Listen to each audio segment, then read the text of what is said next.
Good morning, good morning. This is me and my dad this week for Kingdom Talk. And Pastor just told me today's Vision Talk. Vision Talk. I love that. I love the sounds of that.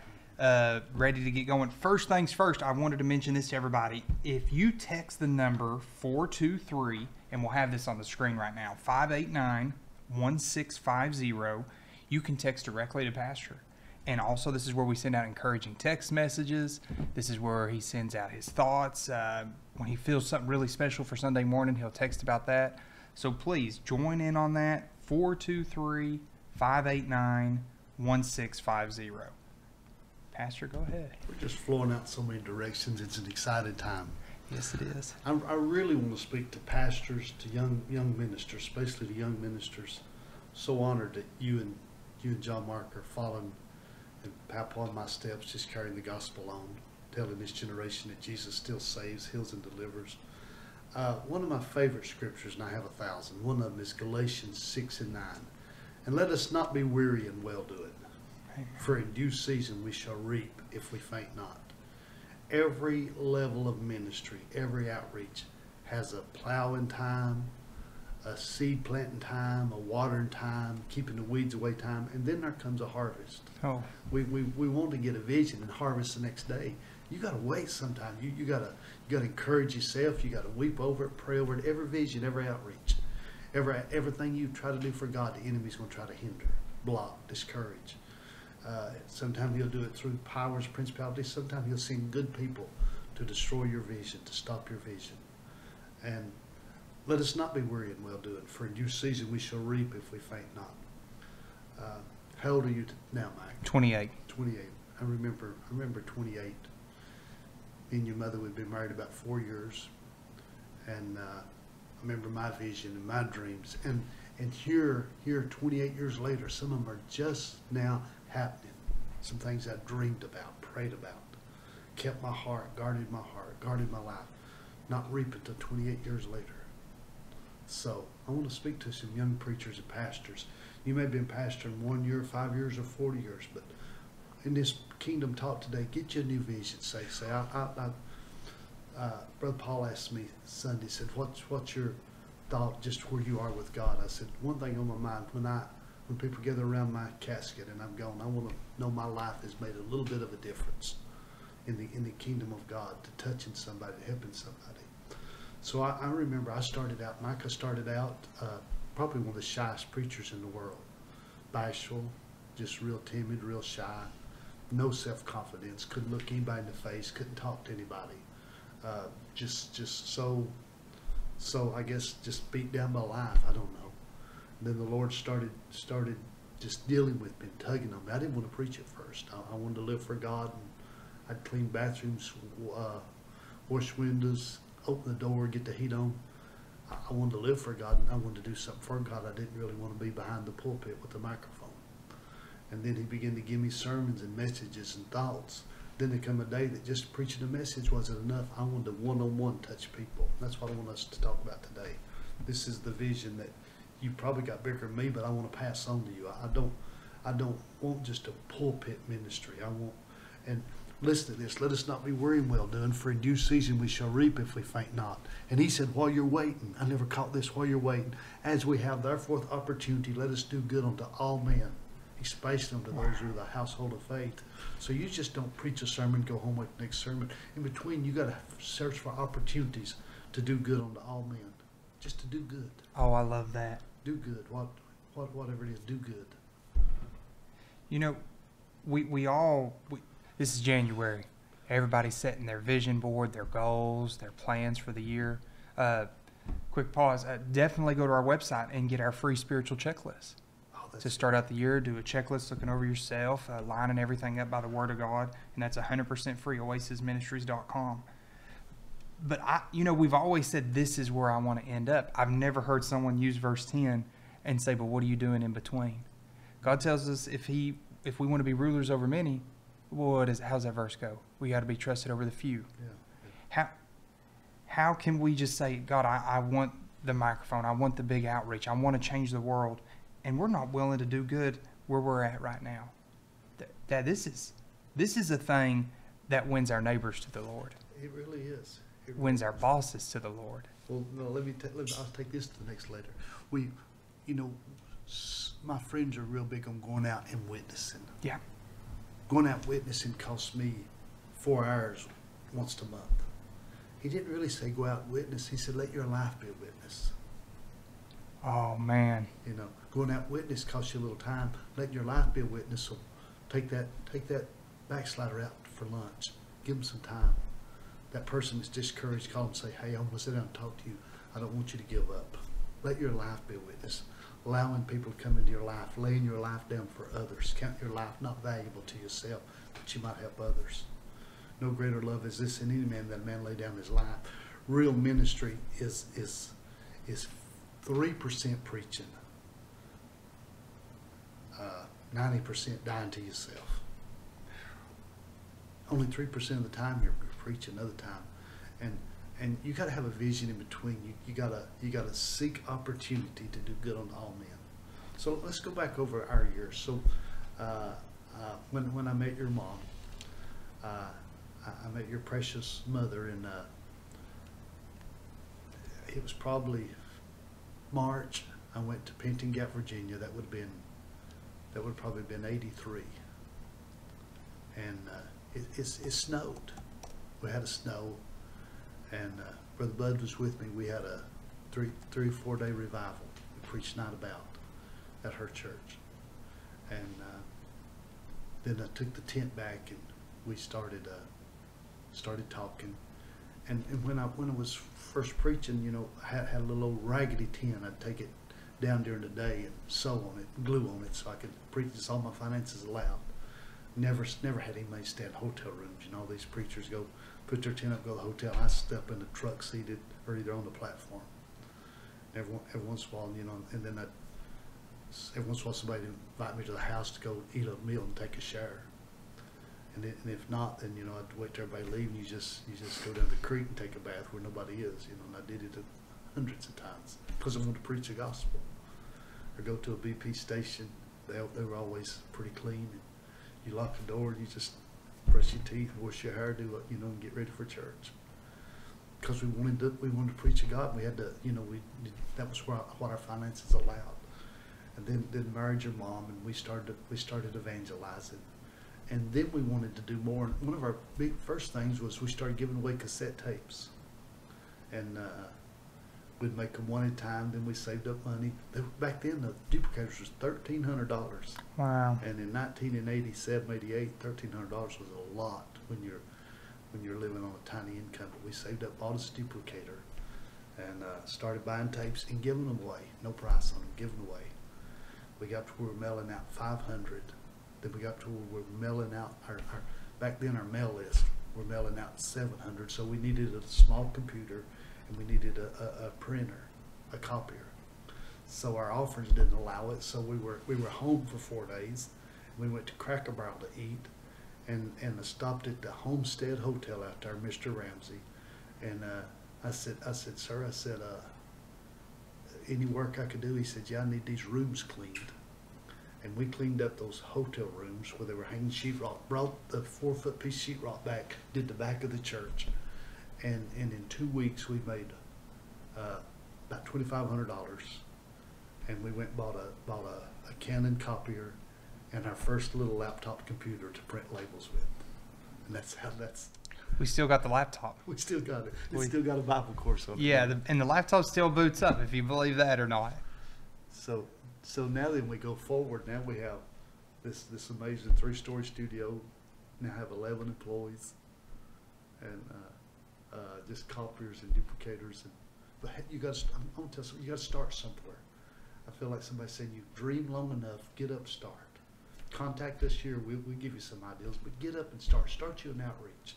Start something. You never plant a seed. It won't grow. Oh, people say, we get this a lot in the youth. What kind of outreach can I do? What can I do? I'm young. You can start posting online every day, encouraging words and verses. You can do something. And this is the age of communication. You've got access at your fingertips. You got to think, if Dad wanted to go preach in Texas, Dad would have to literally drive all the way to Texas. Dad can do a live stream right now and preach around the globe. And that's the exact same for you. You know, we may have the equipment that allows us to be on TV, but you can do an outreach in your house right now. Well, you know, your little Jessie, she's wanting an orchard. She's wanting some trees. If we were millionaires, you can go and you can buy 20-foot tall trees. They'll come in here and for $20,000, they'll plant one tree at a time, $20,000. Mm-hmm. That's not our level. That's not where we're at. So we went and bought 3-year-old trees, $15 a piece. And Christmas Day, how many did we plant? 20, 25? 20-something. 20-something. And so now, just because they're planted, it ain't over. You got to guard them. You got to guard them from the rabbits and the deer. You got to guard them from somebody stepping on them or breaking them. And then you got to trim them, you got to prune them, and then the harvest is coming. So somebody just keeps waiting, saying, you know, I'm dreaming of a day of a harvest. No harvest is going to come till you plant, till you plow, till you sacrifice. Well, here's where my questions come in. This is good. You're young, you're in ministry, like Joseph in the Bible. How do you get a vision? At your altar. No, the vision's going to work. You can't go around somebody's ministry and just get their vision. You got to go to an altar and pray and let your ministry be birthed. That's a vision that God will honor. You can get around people and learn from people. When we started the TV ministry, and preachers were so kind, we could call their names, but big ministry in Chattanooga, Knoxville, so they let us come in and see their studios. They were so kind to us. Mm-hmm. They let us, but we could not build on their vision. We had to, remember one of them, their lens was $250,000, just their lens. They had 7 cameras. And our whole ministry, at that time, we could run a year on that amount, you know. So we can look at what they're doing, but you got to get your own vision. So be inspired, but don't be Talk just about like that stuff. really right now I'm in question mode. I'm in a lot of question mode because I think a lot of people, they're watching this and they're feeling like I'm feeling. They're like, wow, I know there's something more in me, but I don't know what it is. So how do we know the difference of I've got to have this vision to run with, and then I might be able to help you complete your vision? How do we know that difference? Here's what bothers me is when you go up Cedar Springs Road, our visitors, and there's 5 different ways to come into our church, or even more. But usually the way I go back to Athens, I go to 700 and turn right, and then I turn left up the hill on Sweet Valley Road. There's the pretty little Methodist church there, and they got an old cemetery. And not long ago, I stopped and walked out through there praying, and I wondered how many dreams were never chased, how many visions were never fulfilled. I wonder how many burdens did somebody never pray through laying in that graveyard? How many visions of planting a church, of starting a ministry, of winning a son, a daughter? How many visions nobody fulfilled? So please don't take your vision to the grave. Don't take your anointing to the grave. When I die, I want to be so empty. I want to be so poured out. Amen. I don't want to dream in me. I want to pass it on to you and John and Jesse and Karen Henry and all the staff here and all the ministries here in the church. All the people that's watching, and from Haiti to Africa to Mexico to Canada to Puerto Rico. I want to just pour out and leave empty. So whatever's in you, start today. Start today. Make a phone call today. Start today. First get by yourself and pray. Find out what's you and what's God's. You know, you get around people, and for a moment, what they're doing will move you. But then, if God's not called you to that level, it will crush you. So get around people and get stirred, get excited. But go to your altar and find out what God has called you to. Amen. Has He called you to pastor? Has He called you to evangelize? Has He called you to start a internet ministry? Has He called you to be a mission to your community, to your apartment complex, to your street? What has God called you to? We know one thing. God didn't save us to not love people. That's what it's all about. And I believe each and every person watching this right now is called. And just like you've preached that sermon on the dash in between our birth date and our death date, in that dash is our calling, is our vision, is our ability, and it is our choice to walk in it. You were saying earlier, verse 10 of Galatians, about doing good in between, and it always brings to mind that or not always, but right now that brings to mind Joseph. He had the vision of the end, But that in between, he still did impact. And how easy would it be to say, I feel delayed, I feel paused, I feel it may never come true, and give up on being great in between? But we teach his stories of his in between just like we teach his end story, don't we? I mean, in our church, we talk about the vision in the prison just as much as we talk about him being second in command of Egypt. I guess today if we give this a subtitle, it'd be just the journey. A journey. And here's something, especially young people, if they could learn this, young Christians, young preachers, and it's not a good cliche to use in ministry, but you got to know when to hold them and when to fold them. Oh, amen. You probably, one of the hardest things that captain did was when he had to throw Jonah overboard.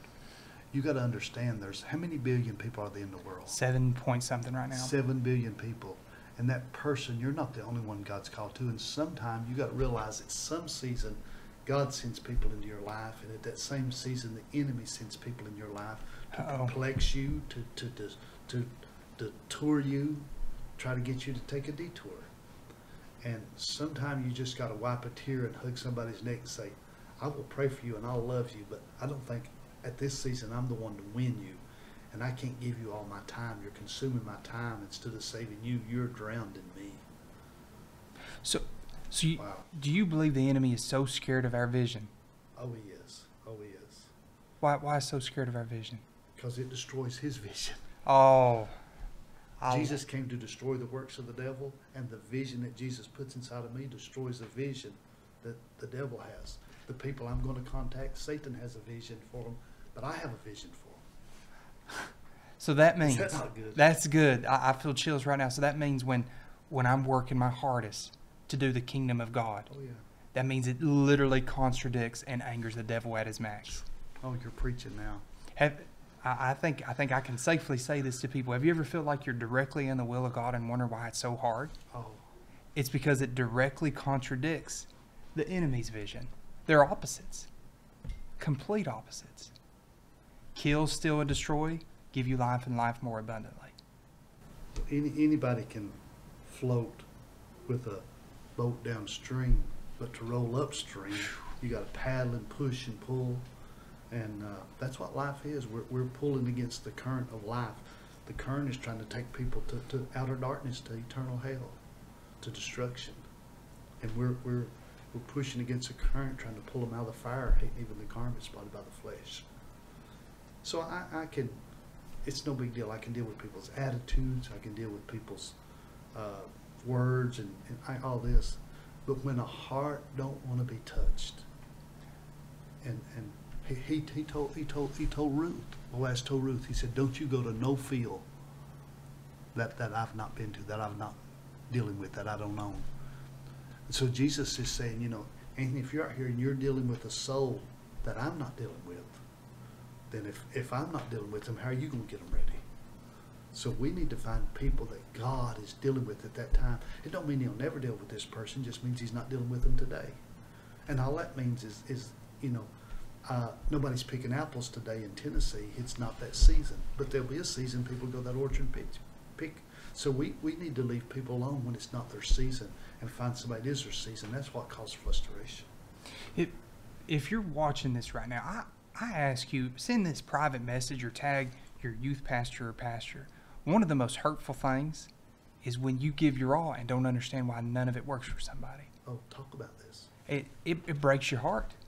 But you're literally, from what you're saying, and I feel this right now, you're pouring into a place that isn't being drawn. You're pouring into a place that isn't submitting to a draw. Well, now, can we go deeper on this? From a flesh standpoint, as a man, isn't that hard? Can we go deeper on this? You got to figure out, is it a kiss or is it a curse? Is it a Judas that's kissing you and say, I'll hang around, but I'll never change. I'm just looking for you for the money I can get for you. I'm looking for you for the fun time. Or is it a Peter saying, man, I got drunk again, but if you won't give up on me, I'll change and I'll be your best. I went and stole something and I'm up on probation, but please don't give up on me, Jesus. I cursed tonight and I set at the wrong campfire, but Jesus, if you won't give up on me, there's something they're going to be converted. So we got to learn that person you're dealing with Is it a Judas is just kissing you? The kiss seemed less harmful than the ugly curse words. Mm-hmm. But you got to recognize the spirit. Is this a person that's never going to change? Jesus could have invested the next 3 years pleading and begging with Judas. He's not going to change. And Jesus wasn't mean to him. Jesus didn't rip his hide, didn't tell him off, didn't slap him. He just let him kiss him and let him go. And this is one of the hardest things that you or your pastors face in their lives. That's why it's so important for you to pray for your pastors. That's why it's so important for you to pray for your pastors' families and go ahead. Just seeking on their behalf, because they are going through, they're fighting for souls. And they're not wrestling against flesh and blood. They're literally wrestling against powers and principalities, trying to pull people out of hell. And it's moments like this. Talk to us about discernment in a second. This is where you have to know. And Pastor said, I want to start saying this: know when to hold them, know when to fold them. You got to. So talk to us a little bit about this.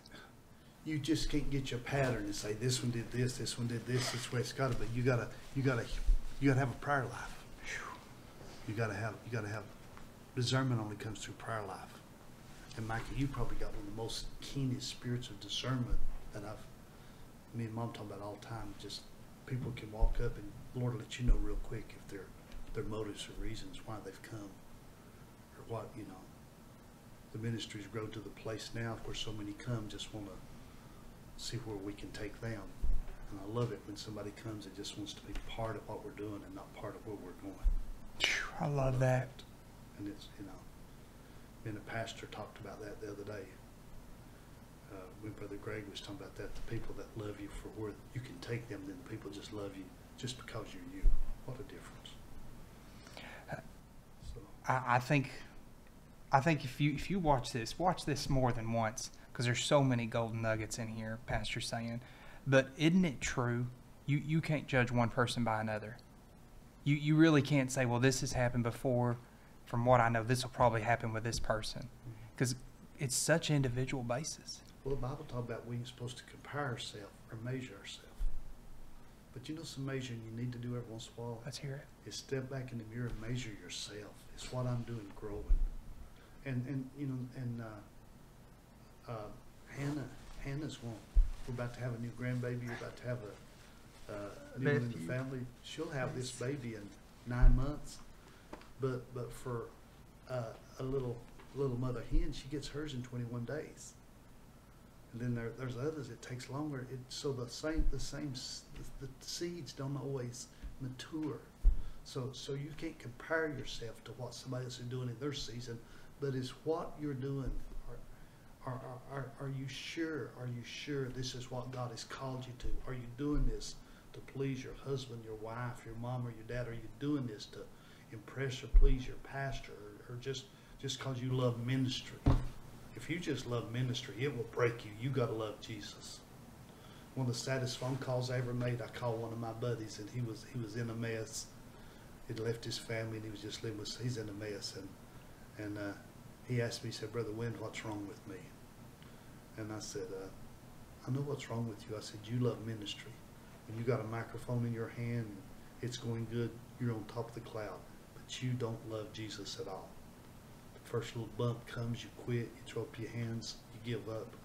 And so it's not enough to love ministry. You got to fall in love with Jesus, because Jesus is there at the midnight hour when the PA system's turned off, and when you're alone crying.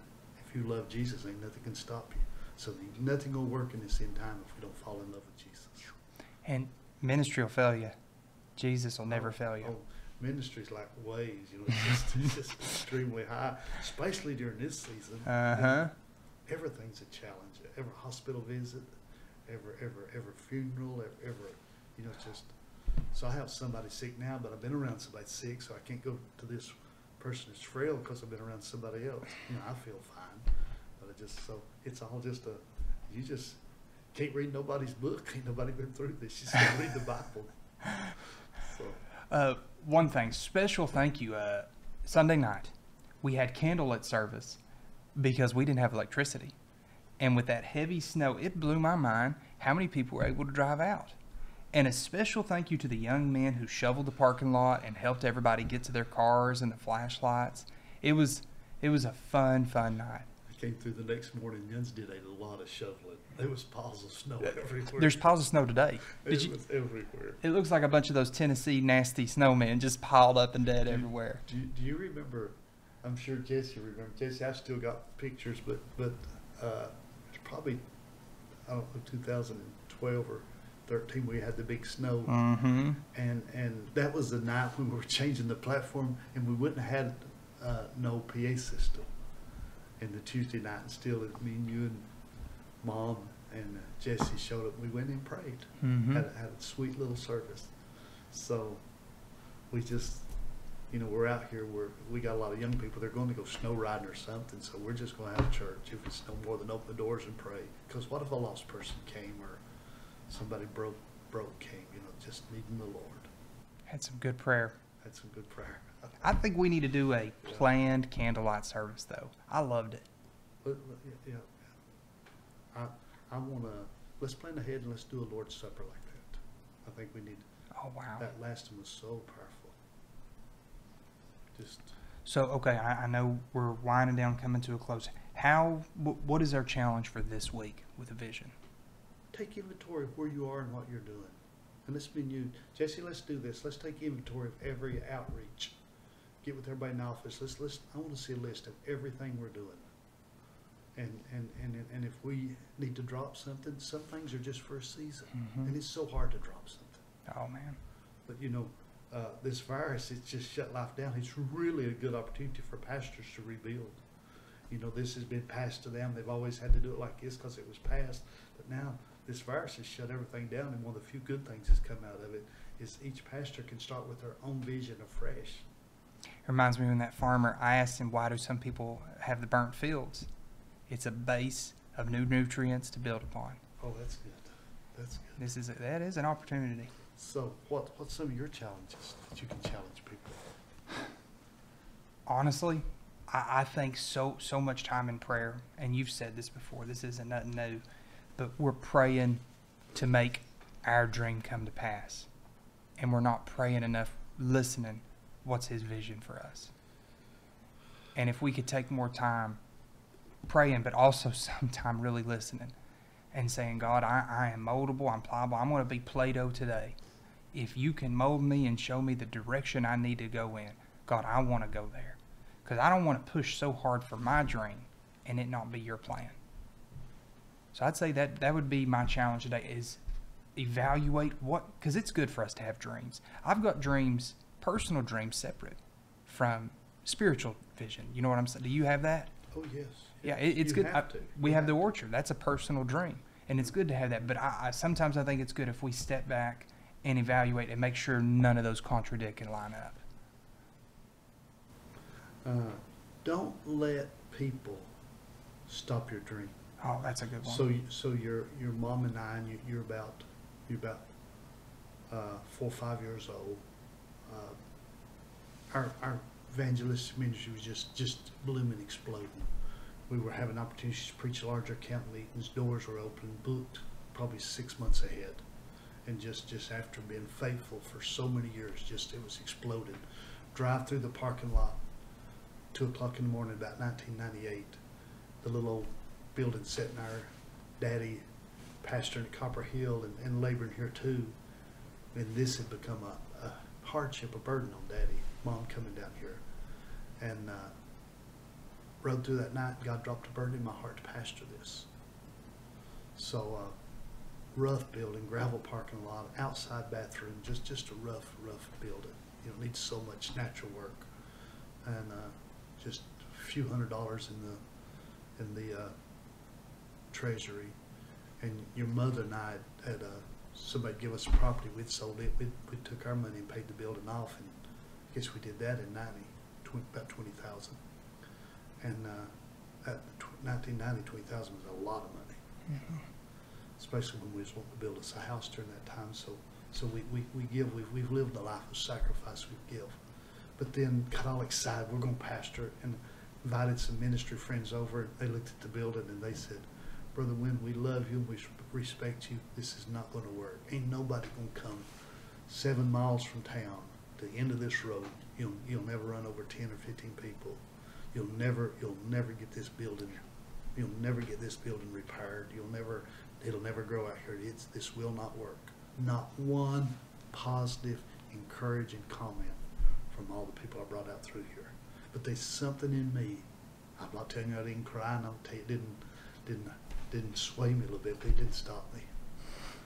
And I'd drag you and John and Babe, we'd come up here and we'd work 20 hours at a whack on building a bathroom and building a Sunday school room. And you and John were just raised up here homeschooling. Your mom has drove so many nails and used a drill, and then people started getting a vision and come and help me. God started sending help. Now we got some of the greatest workers. So to feel encouraged, from looking at it then, a big pole barn with gravel, to now a worldwide outreach.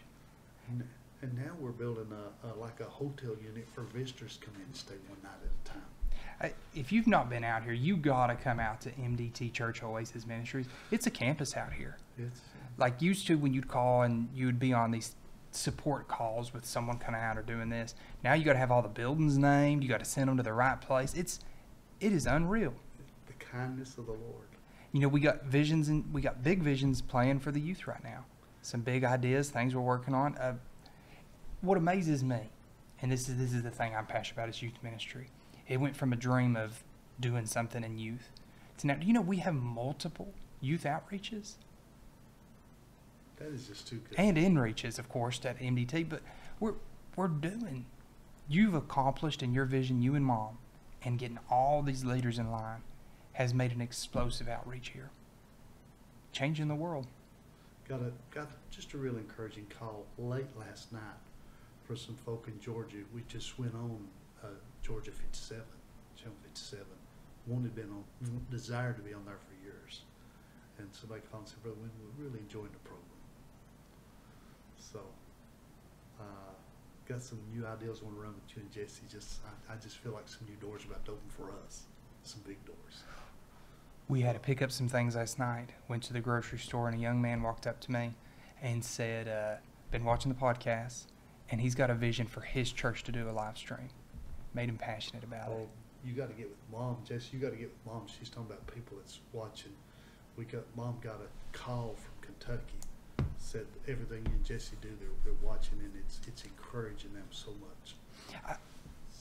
Still, one of my favorite stories of recent, Brother Duran, he said they went on vacation to a Caribbean island and was talking about their pastor, and someone on that island watched us on their TV channel all the time. They're like, "Oh, I know your church. I watch your church."